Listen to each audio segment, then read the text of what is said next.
காதோடு தான் நான் பேசுவேன். Hi viewers, welcome back to the show காதோடு தான் நான் பேசுவேன். நான் உங்களோட ஹோஸ்ட் உளவியல் ஆலோசகர் ராஜராஜேஸ்வரி. இந்த நிகழ்ச்சி உங்களுடைய பிரச்சனைகளுக்கு தீர்வு கொடுக்கும் ஒரு நிகழ்ச்சி. இந்த நிகழ்ச்சியில் பார்ட்டிசிபேட் பண்ணணும்னு நினச்சிங்கன்னா 04449067777 நம்பருக்கு எவ்ரி மண்டே நீங்கள் கால் பண்ணலாம். Between 11 and 5 morning 11 to 12 live நிகழ்ச்சி நடக்கும். அதை தொடர்ந்து நாங்கள் ரெக்கார்டிங் பண்ணுறோம். இப்போ ஒரு காலர் லைனில் இருக்காங்க. ஹலோ. வணக்கம் மேடம், நாங்க சென்னையில இருந்து பேசுறேன் மேடம். வணக்கம்மா, சொல்லுங்க. எனக்கும் என் ஹஸ்பண்டுக்கும் செகண்ட் மேரேஜ் மேடம். சரி. எங்க 2 பேத்துக்குள்ள அவங்களுக்கு 2 பசங்க, 2 பெண் பிள்ளைங்க. சரி. நான் தான் இப்ப பாத்துக்கிட்டு இருக்கேன் 2 பேர். நாங்க ஃபேமிலியா இங்க சென்னையில இருக்கிறோம். உங்களுக்கு குழந்தைங்க கிடையாதா? இல்ல, எனக்கு குழந்தைங்க கிடையாது. எங்க 2 பேத்துக்குள்ளே வீட்டுல பிள்ளைங்களை வச்சு அப்புறம் ஃபேமிலி வச்சு அடிக்கடி சண்டை வருது. இப்போ உங்களுக்கு திருமணமாகி எத்தனை வருஷம் ஆச்சு? இப்ப 3 வருஷம் ஆச்சுங்கம்மா. ஓகே, உங்க வயசு என்ன, அவர் வயசு என்ன? என் வயசு 31, அவங்களுக்கு 43. ஓகே. இப்போ உங்களுக்கு டைவர்ஸ் ஆயிடுச்சா? உங்களுக்கு ஃபர்ஸ்ட் மேரேஜ்? ஹஸ்பண்ட் இறந்துட்டாங்க. சோ எத்தனை வருஷம் உங்க கணவரோட வாழ்ந்தீங்க நீங்க? நான் ஒரு 6-7 வருஷம் வாழ்ந்தேன். ஓகே. அதுக்கப்புறம் எத்தனை வருஷம் தனியா இருந்தீங்க? 2 வருஷம். 2 வருஷம். சரி, இது வந்து அரேஞ்ச்டு மேரேஜா? ஆமா, அரேஞ்ச் மேரேஜ். உங்க இப்ப நீங்க மேரேஜ் பண்ணிருக்கீங்கல்ல, அவருக்கு ஃபர்ஸ்ட் மேரேஜ் என்னாச்சு? அவங்க வைஃப் இறந்துட்டாங்க. அவங்களுக்கும் இறந்துட்டாங்க. இறந்துட்டாங்க. சோ அவர் எத்தனை நாள் தனியா இருந்தாரு? அவங்க 1.5 வருஷம் தனியா இருந்திருக்காங்க. சரி சரி.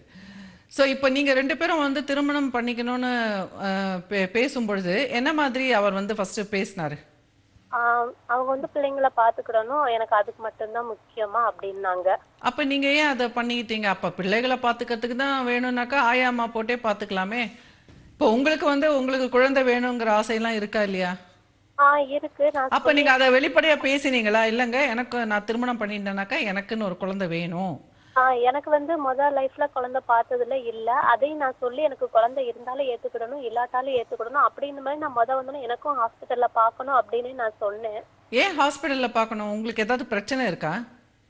பார்த்தோம், ஆனா எதுவுமே இல்ல, நல்லாதான் இருக்குன்னு ஹாஸ்பிட்டல் ட்ரீட்மெண்ட் கொடுக்குறாங்க. ஆனா 1 மாசம் கூட எனக்கு அப்படி தங்கல. இல்ல, உங்களுக்கு ஃபர்ஸ்ட் மேரேஜ்ல உங்களுக்கும் உங்க கணவருக்கும் குழந்தை வரல ஒரு 6 வருஷம்? ஆமா, குழந்தை இல்ல. அப்ப நீங்க போய் எப்பவுமே விசாரிக்கலையா ஏன் குழந்தை வரலன்னு சொல்லிட்டு? டாக்டர் போய் அங்கேயும் போய் ஹாஸ்பிட்டல்ல பார்த்தோம். எல்லா ஹாஸ்பிட்டல்ல பார்த்ததுக்கும் நல்லா இருக்கு, கருமுட்டை மட்டும் வளர்ச்சி இல்ல, அது டேப்லெட் கொடுத்து இது பண்ணாங்க. அப்படி இருந்துமே நல்லா இருக்குன்னு தான் சொல்றாங்களே தவிர ஆனா எனக்கு தங்கவே இல்ல. சரி, அப்போ உங்களுக்கு ஏதாவது ஒரு சிக்கல் இருக்கலாம். சரி, ஓகே. இப்போ உங்களுக்கு 2 குழந்தைங்க இருக்காங்க. இப்போ எதை வச்சு உங்களுக்கு சண்டை வருது உங்களுக்கும் வீட்டுக்காருக்கும்? அவங்க எதுனாலுமே இன்னும் அவங்க சிஸ்டர்ஸ் பேச்சுதான் கொஞ்சம் அதிகமா கேட்பாங்க. நான் சொல்றதை விட அவங்க சொல்றது, நானும் ஒரு விஷயம் கரெக்டா சொல்லியிருப்பேன், நான் சொன்னதுக்கு அப்புறம் அவங்களுமே அந்த விஷயத்த கரெக்டா சொன்னாங்கன்னா அவங்க சொன்னதுக்கு அப்புறம் கேட்பாங்க, நான் சொல்லும் போது கேட்க மாட்டாங்க. அந்த விஷயத்த நான் அதுக்கு முன்ன கூட அவங்ககிட்ட இதை இப்படி செய்வோம்ப்பா, இப்படி செய்வோங்க அப்படின்னு சொல்லுவேன். சரி சரி. அவங்க வீட்டுல போனதுக்கு அப்புறம் அவங்களும் அதே விஷயத்தான் சொல்லியிருப்பாங்க. ஆனா அதே இதை அவங்க சொன்னதுக்கு அப்புறம் கேட்பாங்க, நான் சொல்லும் போது கேட்க மாட்டாங்க. அது ரொம்ப பெரிய விஷயமா இருக்குமா இல்ல சின்ன விஷயமா? ஒரு எக்ஸாம்பிள் தான் சொல்ல முடியுமா? எக்ஸாம்பிள் தான், இப்ப வீட்டுல ஒரு பாப்பா பெரிய பொண்ணு ஏஜ் அட்டன் பண்ணிட்டா, அது விஷயமா நான் ஒண்ணு சொன்னேன், இப்படி பண்ணுவோம் இப்படி பண்ணுவோம்ட்டு அதேதான் அவங்க வீட்டுல சொன்னதுக்கு அப்புறமும் கேட்பாங்க. சின்ன சின்ன விஷயங்கள் 1-2 மாரி சும்மா நான் வீட்டுல வேலை செய்யணும். இப்ப நீங்க வந்து பாப்பா ஏஜ் அட்டன் பண்ணணும்னா இப்படி எல்லாம் ஃபங்க்ஷன் வைக்கலாம் அப்படின்னு சொன்ன போது உங்ககிட்ட முடியாதுன்னு சொன்னாரா இல்ல யோசிக்கிறேன்னு சொன்னாரா? இல்ல பாக்குறேன் அப்படின்னு. இல்ல பாக்குறேன்னு சொல்லிருக்காருல்ல, அப்படின்னா என்ன அர்த்தம்? அவர் இன்னும் 2-3 பேரை கேட்கலாம், கேட்டுட்டு நம்ம செய்யலாம் அப்படின்னு நினைச்சிட்டு அவர் போய் கேட்டிருப்பாரு. கேட்ட உடனே ஆமா இப்படிதான் செய்யணும்னு அவங்க எல்லாம் கூட சொந்தக்காரங்க சொன்ன உடனே சரி ஓகே இது முறைதான் போல இருக்கு, இது செய்யணும் போல இருக்கு அப்படின்னு நினைச்சிட்டு சரின்னு ஒத்துக்கிட்டு இருப்பாரு. இப்ப அதுல வந்து நீங்க போட்டி போடுற அளவுக்கு இப்ப உங்களை வந்து தரக்குறைவா அவர் ட்ரீட் பண்ணாம எனக்கு தெரியல. அதுல வந்து இது பண்ற மணிக்கு தெரியல, ஆனா 1-2 வேலைகளை ரொம்ப ஸ்லோவா செய்வாங்க. நான் சொன்னா இந்த போட்டோ, அதுக்கு முன்னாடி ஃபர்ஸ்ட் வைஃப் போட்டோ எல்லாம் வீட்டுல பிள்ளைங்க இருக்கும்போது மாட்டி வச்சிருந்தாங்க. நான் இதெல்லாம் எடுத்துருங்கப்பா, பிள்ளைங்க வந்தா, சின்ன பொண்ணுக்கு ரொம்ப விவரம் தெரியாது, பெரிய பொண்ணுக்கு மட்டும்தான் கொஞ்சம் நல்லா விவரம் தெரியும், அந்த போட்டோ எல்லாம் எடுத்துருங்கப்பான்னு சொன்னதுக்கு அப்புறம் நான் சொன்னப்ப எடுத்துக்கலாம். அப்புறம் பிள்ளைங்க போய் அங்க போய் சொன்னதுக்கு அப்புறம் அதுக்கப்புறம் எடுக்கிறாங்க. இந்த மணிக்கு பிள்ளைங்க போய் என்ன சொன்னாங்க? அம்மா போட்டோ வேணா எடுத்துருங்கன்னு சொன்னாங்களா? அதாவது அந்த ஃபர்ஸ்ட் வைஃப் அவங்க ஃபேமிலியா இருந்த போட்டோ ஒண்ணு நான் வரும்போது வச்சிருந்தாங்க. அந்த போட்டோ எடுத்துருங்கப்பா அப்படி இப்படின்னு நான் சொன்னேன், சின்ன சின்ன விஷயங்கள்லாம். அது இல்ல இருக்கட்டும் இருக்கட்டும்னாங்க. அது அப்ப இடையில பிள்ளைங்க ஒரு ஊர்ல இருந்து வந்தப்ப அந்த போட்டோவை பார்த்துட்டு இது யாரு, இவங்க வேற மணிக்கு இருக்காங்க, அவங்க வேற மணிக்கு இருக்காங்க. சின்ன பொண்ணு கேட்டா, அந்த பொண்ணுக்கு விவரம் தெரியாது, இன்னும் அந்த அளவு அந்த அவங்க அம்மா பத்தின விவரமே அந்த அளவு தெரியாது. நான் அதனால அந்த போட்டோ எடுத்துருங்கன்னு இல்ல இருக்கட்டும்னாங்க. ஆனா அதே ஊர்ல அவங்க சிஸ்டர் சொன்னதுக்கு அப்புறம் அந்த போட்டோவெல்லாம் எடுக்கிறாங்க. இந்த மணிக்கு சின்ன சின்ன விஷயங்கள் முதற்கொண்டு. எனக்கு தெரிஞ்சு இந்த விஷயத்துல கூட வந்து பாத்தீங்கன்னா, நீங்களும் கொஞ்சம் ஓவர் சென்சிட்டிவா இருக்கீங்கன்னு நினைக்கிறேன். அதாவது ஒரு ஃபோட்டோ வந்து மாட்டி வைக்கிறதுனால ஒருத்தர் வந்து தவறுன்னு கிடையாது. அவருக்கு வந்து அவர் வாழ்ந்த வாழ்க்கை வந்து நிஜமான வாழ்க்கை இல்லையா? ஒரு ஒரு மனிதரோட வாழ்ந்திருக்காங்க. ஸோ அந்த நினைவுகள் அது வந்து ஃபோட்டோ இருந்ததுன்னா, அதனால என்ன உங்களுக்கு பாதுகாப்பின்மைன்னு எனக்கு தெரியல. அப்படியே உங்க குழந்தைங்க வளர்ந்தா கூட அவங்க ஃபியூச்சர்ல தெரிஞ்சுக்காம போறாங்க. நீங்க சித்திங்கிறத வந்து அவங்க தெரிய தான் தெரிஞ்சுக்குவாங்க. அதனால ஒன்றும் இலக்காரம் கிடையாது. இன்னும் கேட்டாக்கா, உங்க அம்மா இருந்தாங்க, அவங்க வந்து இந்த மாதிரி நோய்வாய்ப்பட்டாங்க, போயிட்டாங்க. அம்மாக்கு வந்து மரியாதை, அம்மாவோட பிளெஸிங்ஸ் இருக்கணும். அம்மாக்கு பூ வை, அம்மாக்கு பொட்டு வைன்னு சொன்னீங்கன்னா உங்க மேல இன்னும் அன்பு நிறைய வரும் அந்த பிள்ளைங்களுக்கு. அது ஒன்றும் தவறு இல்லையே. ஏன்னா அந்த அந்த குழந்தைகளோட பெத்த அம்மா அவங்க தானேம்மா. அது அது போட்டோ இருக்கிறதுனால ஒன்றும் தவறு இல்லையா? அதை நீங்க எதுக்கு பாதுகாப்பின்மையா எடுத்துக்கிறீங்க எனக்கு புரியல. இல்ல இப்போதைக்கு வேண்டாம், பின்னாடி விவரம் தெரிகிறப்ப. இல்ல சொல்றேன், அது வந்து இருந்தாலும் தப்பு இல்ல, இல்லாட்டினாலும் தப்பு இல்ல, அது தெரிந்தாலும் தப்பு இல்ல. இப்ப கூட வந்து பிள்ளைங்க கேட்டுச்சுன்னா அதுக்கு புரிந்த விதத்துல, இப்ப பெரிய குழந்தை 11 வயசு குழந்தைன்ற போது அந்த குழந்தைக்கு சொல்லலாம், அவங்க அம்மாவுக்கு கொஞ்சம் உடம்பு சரியில்லாத போச்சு, இருந்தாலும் அம்மா வந்து சாமி கிட்ட போயிட்டாங்க, அவங்களோட பிளெஸிங்ஸ் உனக்கு இருக்கு, டெய்லி நீ வந்து அம்மா கிட்ட ஒரு 2 நிமிஷம் நின்று நீ வந்து ப்ரே பண்ணிக்கோ, பூ வை, ஊதுவத்தி வை அப்படின்னு சொல்லி நீங்க ட்ரெயின் பண்ணலாம். அது தவறு கிடையாது. அது வந்து எந்த விதத்திலும் தவறே கிடையாது. நல்ல விஷயம் அது. சரிங்க மேம். சரியா? அப்புறம் அடுத்தது வந்து உங்க கணவருக்கு வந்து ஏற்கனவே வந்து ஒரு பயம் இருக்கும். ஏன்னா சமூகத்துல வந்து பல பேர் சொல்லி வச்சிருப்பாங்க, மாற்றான் தாய் கொடுமை பண்ணுவாங்க, பிள்ளைங்களை அப்படி பண்ணுவாங்க, எப்படி பண்ணுவாங்க, தலைக்கு மேல ஏறிடுவாங்க, அப்படி இப்படின்னு பயமூர்த்தி வச்சிருக்கு இந்த சமூகம். அதனால வந்து பாவம் உங்க கணவருக்கும் கொஞ்சம் பயப்படுவாரா இருக்கும். நீங்க என்ன பண்ணணும், அந்த அந்த அவரோட பாதுகாப்பின்மையை புரிஞ்சுக்கிட்டு நீங்க வந்து அவரோட மனசுல இடம் பிடிக்கிறதுக்கு நீங்க முடிவு பண்ணணும். நீங்க சண்டை போட்டுட்டே இருக்கக்கூடாது. நீங்க சண்டை போட்டுட்டே இருக்கக்கூடாது, எல்லாத்துலயும் வந்து உங்களை ஒதுக்கி வைக்கிற மாதிரி நீங்க நினைக்க கூடாது, அப்படிலாம் கிடையாது. சரியா? ஸோ இந்த குழந்தைகள் வந்து நல்லா வளர்க்கணும், நம்ம குழந்தைங்க மாதிரி நம்ம வளர்க்கணும், நல்ல வாழ்க்கை தான் கிடைச்சிருக்கு நம்மளுக்கு, கடவுளா பார்த்து நம்மளுக்கு 2 குழந்தையும் கொடுத்துருக்காங்க. ஸோ நம்மளுக்கு குழந்தை வந்தா வரட்டும், வராட்டி போட்டோம் அப்படின்னு சொல்லி நீங்க கடவுள்கிட்ட விட்டுடுங்க.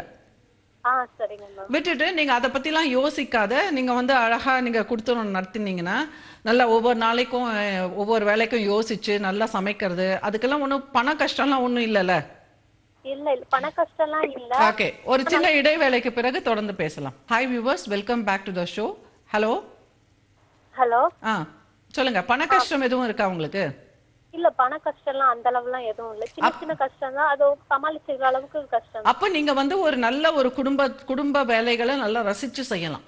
ஒவ்வொரு பண்டிகையும் நல்லா ரசிச்சு அந்த ட்ரெடிஷனோட எப்படி கொண்டாடணுமோ, இப்போ ஒவ்வொரு சாதிக்கு ஒவ்வொரு பிளேஸ்க்கு ஒவ்வொரு இடத்துக்கு ஏற்ற மாதிரி ட்ரெடிஷன்ஸ் இருக்கும்ல. ஸோ அதையெல்லாம் விட்டு கொடுக்காத, அதெல்லாம் அழகா வந்து ரசிச்சு செய்து, அப்புறம் வந்து நல்ல பலகாரங்கள்லாம் செஞ்சு, ஒரு வீட்டில் வந்து ஒரு அம்மா வந்து குழந்தைகள் மனசுலையும் கணவர் மனசுலையும் இடம் பிடிக்கிறதுக்கு ஃபர்ஸ்ட் டூல் வந்து சாப்பாடு. நல்ல அழகா ரசனையா பசங்களுக்கு என்ன பிடிக்குதுன்னு பார்த்துட்டு உங்களுக்கும் நீங்களும் அதை நல்லா என்ஜாய் பண்ணலாம். இப்பதான் எல்லாம் வாட்ஸ்அப் வந்துருச்சு, ஃபேஸ்புக் வந்துருச்சு, போட்டோ பிடிச்சு போடுறாங்க, 10 பேர் பாராட்டுறாங்க, உங்களுக்கு அது ஒரு ஜாலியா இருக்கும்.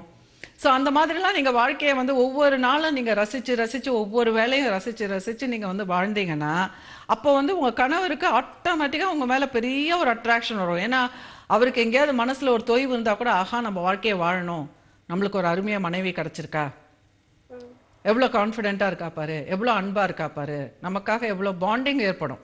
புரிஞ்சுதா? ஓகே, நன்றிம்மா. ஒரு காலர் லைன்ல இருக்காங்க. ஹலோ. ஹலோ. சொல்லுங்க மேடம், நான் இங்க குமாரன் பேசுறேன்.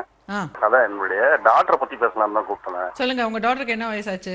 டாக்டர் வந்து 24 ஆகுது மேடம். 24. ஒர்க் பண்றாங்களா? இல்ல வீட்ல தான் இருக்காப்ல. என்ன படிச்சிருக்காங்க? டிகிரி முடிச்சிட்டு, அண்ணா யூனிவர்சிட்டில டிகிரி முடிச்சிட்டு இப்ப பிஜி கரஸ்ல முடிச்சிட்டா. சரி, ஏன் வேலைக்கு போல? வந்து வேலைக்கு இல்ல, எங்கேயும் வெளியில போக மாட்டேன்றா. ஏதாவது என்ன ப்ராப்ளம்னாக்கா, ஒரு சின்ன ப்ராப்ளம்னா கூட உடனே ரொம்ப எக்ஸ்ட்ரீமுக்கு போயிடுறா. ஃபார் எக்ஸாம்பிள் வந்து அவங்க அம்மா கிட்ட ஒரு பிரச்சனை, ம் அவளுக்கு அம்மா கிட்ட பேசி 1 மந்த் மேல ஆகுதுன்னு வச்சுங்களேன். ஒரே வீட்டுல ம் அம்மாவும் பொண்ணுமே வந்து பேசிக்கிறதுக்கு ஒரு, அதாவது எங்க அம்மா என் ஒய்ஃபுக்கு பேசுறதுக்கு விருப்பம் இருக்கு, அவளுக்கு வந்து இது இல்லை. ஏன்னா இவங்களுக்கு வந்து சுத்தமா அவாய்ட் பண்றான். உங்களுக்கு அவாய்ட் எத்தனை பண்ணும்போது பசங்க? அவ வந்து உங்களுக்கு எத்தனை பசங்க? 2 பசங்க. இன்னொருத்தர் யாரு, என்ன பண்றாங்க? என்ன மேடம்? இன்னொன்னு பொண்ணா பையனா? சன் பெரிய இது 2வது டாக்டர். சன் என்ன பண்றாரு? சன் ஒர்க் பண்றாப்புல, அவன் MBA முடிச்சிட்டு சன் ஒர்க் பண்ணிட்டு இருக்கான். உங்க கூட இருக்காரா இல்ல தனியா இருக்காரா? இல்ல ஃபேமிலி தான், 4 பேர் ஒரு ஃபேமிலியா தான் இருக்கும். அவருக்கு என்ன வயசு? 26. சரி சரி, இப்ப என்ன கேட்க வந்தீங்க உங்க பொண்ணுக்கு? இல்ல அவங்களுடைய ஆக்டிவிட்டிஸ் வந்து இதனால அந்த மாதிரி எக்ஸ்ட்ரீம்ல போகலாம். ஆனா ரொம்ப டேலண்டட், ரொம்ப எக்ஸ்ட்ராடனரி, அதாவது எதுவுமே வந்து குறை சொல்ல முடியாது, அந்த அளவுக்கு எல்லாமே பர்ஃபெக்ஷனா இருக்கும். சோ உங்க மனைவிக்கு நோயெல்லாம் டிசீஸ் எல்லாம் எதுவும் கிடையாது மேடம். ஏதோ என்னன்னாக்கா என் டாக்டர் வந்து ஒரு சின்ன பிரச்சனை அப்படின்னாக்கா உடனே பேச மாட்டான் யார்கிட்டயும். அதாவது ஈவன் ஃபாதர்னா என்கிட்ட கூட பேச மாட்டான். சில நேரத்தில் ஏதாவது நம்ம ஒரு வார்த்தை ஏதோ சொல்லிட்டோம்னாக்கா உடனே பேசாம விட்டுருவான். ஒரு 5 மாசம் 6 மாசம் பேசாம இருப்பான். அவள் பாட்டுக்கு அவள் வேலையை உண்டு, அவர் ரூமுக்கு போவா, அவள் வேலையை பார்த்து போல தவிர யாரையும் ஒரு இது பண்ண மாட்டான். இந்த மாதிரி இப்போ என் ஒய்ஃப் கிட்ட பிஹேவ் பண்ணிட்டு இருக்கான். அதை நான் எப்படி அவளை கன்வின்ஸ் பண்றதுன்னு உங்க ஒய்ஃபுக்கும் உங்க டாட்டருக்கும் சின்ன வயசுல இருந்தே அப்படிதான் இருக்குமா பிஹேவியர்? இல்ல அவங்க 2 பேரும் ஒன்னா சேர்ந்துட்டாங்கனாக்கா, அவங்க 2 பேரும் அதாவது அவளுடைய மென்டாலிட்டி அப்படின்னாக்கா அவ சொல்றதான் மத்தவங்க கேட்கணுன்ற மாதிரி ஒரு மைண்ட் செட். சின்ன வயசுல இருந்தே அப்படிதானா? அதுதான் சின்ன வயசுல இருந்தே அப்படிதானா சொல்றது. சின்ன வயசுலன்னா ஒரு ஆஃப்டர் காலேஜ் முடிச்சதுக்கு அப்புறமா அவ என்ன சொல்றானோ அதை செய்யலனாக்கா உடனே ரொம்ப ஹெசிடேட் ஆயிடுறான். இப்ப சின்ன வயசுல எல்லாம் அவ வந்து ஸ்கூல் போகும்போதெல்லாம் எப்படி இருந்தா? அவங்க அம்மா கூட எப்படி இருந்தது உறவு? ஒரு நிமிஷம், நான் என் ஒய்ஃப் கிட்ட கொடுக்குறேன், அவகிட்ட பேசுறீங்களா? பேசுறேன். ஆமா, இப்போ உங்க பொண்ணுக்கும் உங்களுக்கும் சின்ன வயசுல அவ 9th 10th படிக்கும் போதெல்லாம் அவ பிஹேவியர் எப்படி இருக்கும்? ரொம்ப க்ளோஸ். 12th எல்லாம் படிக்கும்போது, 12th முடிச்சிட்டு காலேஜ் போகும்போதெல்லாம் அப்ப கூட க்ளோஸ் தாங்க. நான் ஒரு ஃப்ரெண்ட் மாதிரி தாங்க பழகுறேன். சரி, காலேஜ் முடிச்சதுக்கு அப்புறம் தான் இந்த பிஹேவியர் மாறிச்சா? காலேஜ் போகும்போது 3 இயர்ஸ் வந்து அண்ணா ஆதர்ஷ்ல படிச்சாங்க. சரி, ஓகேவா. அதுக்கப்புறமா MBA வந்து கரஸ்ல பண்ணாங்க. சரி, எப்போ பிஹேவியர் மாறிச்சு? எப்பன்னா இப்போ ரீசெண்டா ஒரு 1 இயரா தான். ஓகே. சோ அவங்களுக்கு ஏதாவது காதல் அந்த மாதிரி ஏதாவது பிரச்சனை இருக்கா? இல்ல அப்படின்றால கன்ஃபார்மா எனக்கு இல்ல. நான் யாரையும் லவ் பண்ணல. ஜஸ்ட் வந்து 1 இயர் பிஃபோர் வந்து சீரியல்ல ஆக்ட் பண்ணாங்க அவங்க. சரி, 3 சீரியல்ல.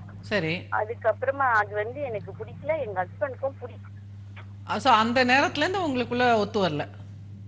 ஆமா. இல்ல நான் என்ன சொன்னேன், இது வந்து பாரு, சும்மா போய் பாரு, உன்னோட இன்ட்ரெஸ்டுக்காக நான் ஒத்துக்கிறேன், இதுதான் ஃபைனல், கரெக்டா?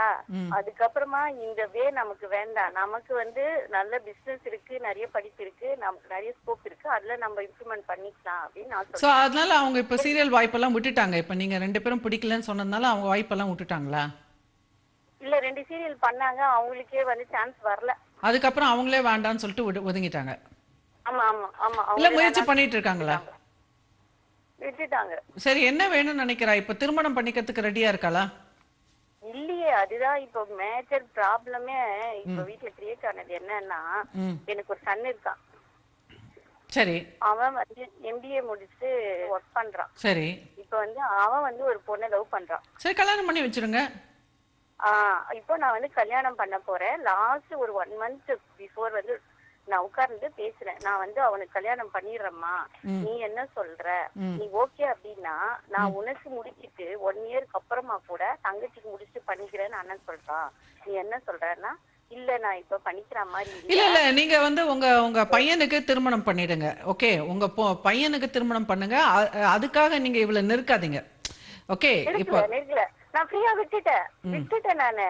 அவ என்ன சொல்றான்னா, இப்போ அடிக்கடிக்கு அந்த பொண்ணு வந்து என்கிட்ட போன் பண்ணி பேசுறா. எனக்கு மருமகளா வர போறவ. சரி. அவ பேசும்போது நான் பேசினாதானே அவரோட கேரக்டர் என்ன, தாட்ஸ் என்ன, நல்ல பொண்ணா எப்படின்னு நான் தெரிஞ்சுக்க முடியும். கரெக்டா? இப்ப தெரிஞ்சிட்டு என்ன பண்ண போறீங்க? அத பாருங்க. இப்ப உங்க பையன் வந்து லவ் பண்ணிட்டான், சரியா? உங்க பையனுக்கு பிடிச்சு போச்சு. இப்ப உங்களுக்கு பிடிச்சாலும் சரி பிடிக்கலனாலும் சரி, இப்ப அவன் கல்யாணம் பண்ணிக்கணும்னு தீர்மானம் பண்ணியாச்சு. அதனால இப்போ ரொம்ப பேச்செல்லாம் தேவை கிடையாதுங்க ஆக்சுவலா. ஏன்னா இந்த திருமணத்துக்கு முன்னாடி நிறைய ஃபோன் பேசுறேன்னு சொல்லி தெரிஞ்சுக்கிறேன்னு சொல்லிட்டு அனாவசியமா பேச்செல்லாம் பேசி அதுவே பாதி மிஸ்டேக் ஆயிடுது. ஏன்னா திருமணம் ஆனதுக்கு அப்புறம் வந்து எப்படி இருந்தாலும் அட்ஜஸ்ட் பண்ணிட்டுருவாங்க. ஓகே, ஸோ பையனும் உங்க மருமகளும் அவங்க வாழ போறாங்க வாழ்க்கை, அவங்க திருமணம் பண்ணிக்க போறாங்க, அவங்க லவ் பண்ணிட்டாங்க. ஸோ நீங்க வந்து அஸ் அ பேரண்ட்ஸ் உங்களுக்கு பிடிச்சிருக்கு, திருமணத்தை பண்ணி வச்சிருங்க. கூட வச்சுக்கிறதா கூட வச்சுக்கோங்க, இல்லாட்டி வந்து அவங்க 2 பேரும் நிம்மதியா போய் தனி வாழ்க்கை வாழறாங்கன்னா பெஸ்ட், தண்ணி கொடுத்தோன்னு வச்சிருங்க. ஓகே, ஸோ ஏன்னா உங்களுக்கு ஏற்கனவே ப்ராப்ளம் இருக்கிறதுனால உங்க டாக்டரோட அவங்க லைஃப்பும் வந்து வீணாக வேணாம். அவங்க டாக்டரின்ல இப்போ ஃபியூச்சர்ல வரப்போறவங்க ஒர்க் பண்றாங்க தானே? ஆமா, டீச்சரா இருக்கா. ஸோ அதனால பெட்டர் அவங்க 2 பேரும் ஒர்க் பண்ணிட்டு அவங்க ஃபர்ஸ்ட் வாழ்க்கையை ஆரம்பிக்கட்டும். அப்புறம் குழந்தைகள் வரும்போது பார்த்துக்கலாம், அப்போ அந்த நேரத்தில் எப்படி சப்போர்ட் கொடுத்துக்கலாங்கிறத. ஸோ ஒரு சின்ன இடைவேளைக்கு பிறகு தொடர்ந்து பேசி viewers welcome back to the show. ஒரு காலர் கிட்ட பேசிட்டு இருக்கோம். Hello hello. அதான் இப்போ வந்து நீங்க 1 by 1 போங்க. ஃபர்ஸ்ட் இப்போ வந்து உங்க சன்னோட மேரேஜ் நீங்க முடிங்க. அதுக்கப்புறம் உங்க சன்னும் டாட்டர் இன்லாவும் உங்க வீட்ல ஹாப்பியா இருந்தாங்கன்னா கண்டினியூ பண்ணட்டும். அப்படி இல்ல ஏதாவது ஃபுல்லாவே டிசைட் பண்ணிட்டோங்க. நீங்க சொன்னது எல்லாமே அவங்கிட்டயும் உட்கார வச்சு பேசி. ஆமா, சோ ஸ்டெப் பை ஸ்டெப் போங்க. அவங்க கூட இருக்கணும்னா இருக்கட்டும். அதான் அவனும் ஒத்துக்கிட்டான். சரி, அப்புறம் அடுத்தது வந்து அவனோடது இல்ல. இப்ப இவ வந்து என்கிட்ட 2 months பேசல. அதுக்கு வந்து நீங்க உங்க டாட்டரை வந்து கவுன்சிலிங் தான் கூட்டிட்டு போகணும். கண்டிப்பா கவுன்சிலிங் கூட்டிட்டு போகணும். நைட் எல்லாம் டிவி பாக்குறா, ஈவினிங் தான் எழுந்திருக்கிறா. சரி, ஈவினிங் 6 மணிக்கு 5 மணிக்கு தான் எழுந்திருக்கிறா. நைட் ஃபுல்லா டிவி உட்கார்ந்து பார்த்துட்டு இருக்கிறா. மாதிரி இருந்தா அவனோட ஹெல்த் ஸ்பாயில் ஆயிடுமா அப்படின்னா பரவாயில்ல விடு அப்படின்னு ஒரு மாதிரி. சரி, வேலைக்கு போக விருப்பம் இல்லையா அவளுக்கு? இல்லையா, நான் ஏன் ஜாபுக்கு போனேன்? நமக்கு நல்ல வசதி இருக்கு, நம்ம கிட்டே வேலை செய்யறாங்க, எதுக்கு நான் வேலைக்கு போனேன்? இது வேற பேச்சு. சரி சரி, ஸோ ப்ராப்ளம் தான். நீங்க கவுன்சிலிங் தான் கூட்டிட்டு வரணும், வேற வழி கிடையாது. அப்படிங்களா? ஓகே, கவுன்சிலிங் தான் கூட்டிட்டு நானும் வரேன் அப்படின்னு தான் சொல்லியிருக்கேன். நானும் வரேன், ஒன்னும் பிரச்சனை இல்லை, வா போலான்னா நான் வரல அப்படின்னு ரொம்ப அடம் பிடிச்சிருக்கீங்களா? சரிண்ணா, நான் உங்களுக்கு கால் பண்ணேன். இல்லை, இப்போ நீங்கள் என்ன சொல்லணும், எனக்கும் அப்பாவுக்கும் வந்து நாங்கள் வந்து எப்படி ஹேண்டில் பண்ணுறதுன்னு தெரியல. ஏதோ சம்திங் நார்மலாக எல்லா ஃபேமிலியிலும் இருக்க மாதிரி இல்லை இல்லையா? இப்போது நான் என்ன செய்யணும்னு எனக்கு தெரியல. ஸோ அதனால் வா, நான் எடுத்துக்கிறேன் கவுன்சிலிங். நீ வந்து என்ன வேணுங்கிறது நீ அவங்கக்கிட்ட சொல்லு, நம்ம பேசி சால்வ் பண்ணிக்கலாம். உனக்கு இப்படியே அன்மேரிடாக இப்படியே நீ வீட்டில் இருக்கணும்னு நினச்சியா அதுவும் பாசிபிள் தான். நாங்கள் ஒன்றும் குறுக்க நிற்க போகிறதில்ல. என்னால் முடிஞ்சால் நான் வேலை செஞ்சுட்டு இருப்பேன். அப்படி இல்லைன்னா நானும் அப்பாவும் ஒரு ரிட்டையர்மெண்ட் ஹோம் போயிடுறோம்.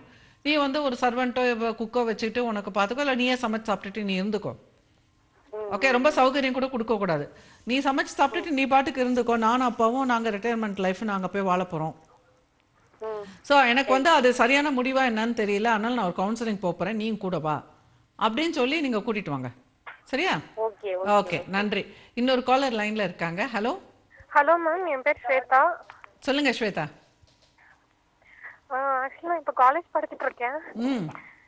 எனக்கு என்ன ப்ராப்ளம்னா வந்து எந்த இயர்மா? MSc first year. MSc first year. சரி, ஏன் இவ்வளோ பதட்டமா இருக்கீங்க? எங்க வீட்ல இருந்து பேசுறீங்களா இல்லை எங்கேயா டிராவல் பண்ணிட்டு இருக்கீங்களா? இல்ல இல்ல, நான் நடந்து போயிட்டு இருக்கேன். வாக்கிங் போயிட்டு இருக்கீங்களா? ஆமா, ரூமுக்கு நடந்து போயிட்டு இருக்கேன். ஓகே, ஹாஸ்டல்ல தங்கி படிச்சிட்டு இருக்கீங்களா? ஆமா. ஓகே, உங்க கூட பிறந்தவங்க எத்தனை பேரு? கூட பிறந்தவங்க தம்பி மேம். அப்பா என்ன பண்றாருமா? அப்பா வந்து பிசினஸ் பண்ணிட்டு இருக்காரு, டெக்ஸ்டைல் பிசினஸ் பண்ணிட்டு இருக்காரு. அம்மா ஹவுஸ் ஒய்ஃபா? ஆமா ஆமா. எம்எஸ்சி என்ன பண்றீங்க? என்ன சப்ஜெக்ட்? Environmental science. சரி, ஓகே. என்ன கேட்க வந்தீங்க, சொல்லுங்க. மேம், இப்போ என்ன ப்ராப்ளம்னா வந்து எனக்கு 4 இயர்ஸா கரெக்டாக 18லேருந்து இப்போ 21 வரைக்குமே வந்து சிவியர் ஹெல்த் இஷ்யூஸாகவே இருக்கு. கண்டினியூஸாக ஹெல்த் இஷ்யூஸ் 4 இயர்ஸாக தொடர்ந்து வந்துக்கிட்டே இருக்கு. என்ன மாதிரி ஹெல்த் இஷ்யூ? ஒரு இப்போ 2 வீக்ஸ் ஒன்ஸ் பார்த்தீங்கன்னா ஒரு மவுத் அல்சர் வந்து கிட்டத்தட்ட 2 வீக்ஸ் ஆகும். எனக்கு இந்த மாதிரி 4 இயர்ஸாக வந்துக்கிட்டு இருக்கு. ஃபீவர் விட்டு விட்டு விட்டு விட்டு உடம்புல ஏதாவது மாற்றம் வந்துக்கிட்டே இருக்கும், ப்ராப்ளம் ஆகிட்டே இருக்கும். நாங்களும் வந்து ட்ரீட்மெண்ட் எடுத்துக்கிட்டோமா இருக்கேன். நான் நீங்க கம்ப்ளீட் செக்அப் எடுத்தாச்சா? Culture test, blood culture, urine culture, endoscopy, அப்புறம் ஸ்டொமக் ரிலேட்டடா. ஆனா எதுவுமே சிக்கல் இல்லை? உடல் ரீதியா? இல்ல எந்த ப்ராப்ளமே இல்லன்னு சொல்லிட்டாங்க. சரி, உங்களுக்கு என்னென்ன அடிக்கடி ஃபீவர் வருது, வாயில புண்ணு வருது? அது என்னன்னா இது கண்டினியூஸா வரப்ப வந்து என்னால நான் என்னோட யூஜி டிகிரிலாம் வந்து நான் சரியாவே அட்டெண்ட் பண்ணல. என்ன நோய் உங்களுக்கு 4 வருஷமா என்னென்ன நோய் வந்தது அதை மட்டும் சொல்லுங்க. மவுத் அல்சர். மவுத் அல்சர் மட்டும் தான் அடிக்கடி விட்டு வருது உங்களுக்கு? 4 years. சரி, ஓகே. இப்போ வந்து அல்சர், மவுத்ல அல்சர் வந்துட்டு உங்களுக்கு சரியா புண்ணு, அல்சர் கிடையாது அது, மவுத் வாயில புண்ணு வந்துட்டு அது வந்து உங்களுக்கு கொஞ்ச நாள் கழிச்சு சரியா போயிடுது தானாவே? இல்ல. குளியா ஆயிடுமா? ஆமா, லைக் ரொம்ப சிவியரா வந்துனா உங்களுக்கு கிட்டத்தட்ட 3 weeks ஆகும் ரெடி ஆக. சோ அதான் 3 weeks ஆனோனே சரியாயிடும். சரியாயிடும். அப்புறம் திருப்பி கொஞ்ச நாள் கழிச்சு திருப்பி வரும். திருப்பி வந்துரும். சரி, உங்களுக்கு ஏதாவது ஃபுட் வந்து ஏதாவது ஒவ்வாமையா இருக்கான்னு கவனிங்க. சரியா?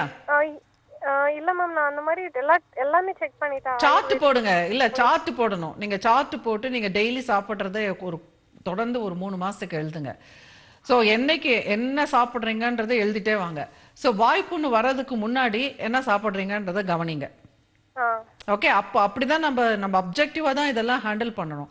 நம்ம என்ன சாப்பிட்டோங்கிறது என்ன ஒவ்வாமையா இருக்குங்கிறத ஃபர்ஸ்ட் நீங்க பாக்குறதுக்கு இப்படிதான் பண்ணணும். ஓகே, அடுத்தது டெம்பரேச்சர் டயட் ஃபாலோ பண்ணிட்டு தான் மேம் இருக்கேன். 3 years ஃபாலோ பண்ணி ஸோ டாக்டர்ஸ் கொடுத்தது தான் நான் ஃபாலோ பண்ணிட்டு இருக்கேன். பட் அதையும் தாண்டி வருதுன்னா லைக் இது அவுட் ஆஃப் ஏதாவது நேச்சுரலா எனக்கு நடக்கிறது போல, சம்திங் சூப்பர் நேச்சுரல். இல்ல அதெல்லாம் ஒண்ணு இல்ல. நீங்க ஆங்ஷியஸ் எக்ஸர்சைஸ் பண்றேன். இல்ல, you are an anxious person. சரியா? இது வந்து வாய் புண்ணு வர்றது அப்படிங்கிறது வந்து என்னன்னா, நீங்க ரொம்ப பதட்டத்துல, அதாவது ஏதாவது ஒண்ணு செய்யணுங்கிற ஒரு இதுல இருந்தீங்கன்னா, இந்த மாதிரி ஒரு பதட்டம் காரணமாக இந்த மாதிரி சைக்கோசோமேட்டிக் இல்னஸ் வர்றதுக்கு வாய்ப்பு இருக்கு. சரியா? ஓகே, நன்றி. ஸோ இந்த நிகழ்ச்சி முடிகிற நேரத்துக்கு வந்தாச்சு. முக்காவாசி வந்து லூயி ஹேவோட ஒரு புக் இருக்கு, அதை வந்து நீங்க வாங்கி படிங்க. You can heel your body அப்படின்னு ஒரு புக் இருக்கு. You can heel your life அப்படின்னு ஒரு புக் இருக்கு. அதில் வந்து எப்படி வந்து நம்மளோட ஒவ்வொரு உறுப்புகளும் ஒவ்வொரு கெமிக்கல்ஸோட அட்டாச்சுங்கிறத அவங்க அழகாக எக்ஸ்பிளைன் பண்ணியிருக்காங்க. மோஸ்ட்லி ட்ரூவாக இருக்கு, நான் கூட பார்த்துருக்கேன். ஸோ இது வந்து சைக்கோசோமேட்டிக் அப்படின்னா என்னன்னா, நம்ம மனம் சார்ந்த நோய் அப்படிங்கிறதுக்கு. அதாவது சில இதெல்லாம் வந்து உடல் ரீதியாக செக் பண்ணி பார்த்தா ஒண்ணுமே இருக்காது, ஆனா இருந்தாலும் வலிங்கிறது உண்மையாக இருக்கும். ஸோ அந்த மாதிரி வரும் பொழுது அந்த நம்மளுடைய மன ஆரோக்கியத்தை பொறுத்து தான் அது பாதிப்பு ஏற்படுது. அதை எப்படி சரி பண்ணிக்கலாம் அப்படிங்கிறது. இது நாள்பட நம்ம அந்த மாதிரி ஒரு கோபமோ ஒரு குற்ற உணர்வோ ஒரு சோகமோ இருக்கும் பொழுது அது உறுப்புகளையும் வந்து நாள்பட பாதிக்கும். ஸோ நிறைய பேர் இன்னும் காத்துட்டு இருப்பீங்க என் கூட பேசணும்னு. மண்டே கால் பண்ணுங்க 11 to 5 044 4906 7777. யூடியூப்லேயும் நாங்கள் அப்லோட் பண்ணியிருக்கோம். இப்போ இந்த நிகழ்ச்சிகள்லாம் பாருங்கள், உங்கள் ஃபீட்பேக் கொடுங்க. program@pepperstv.com. விடைபெறுகிறேன். நன்றி, வணக்கம்.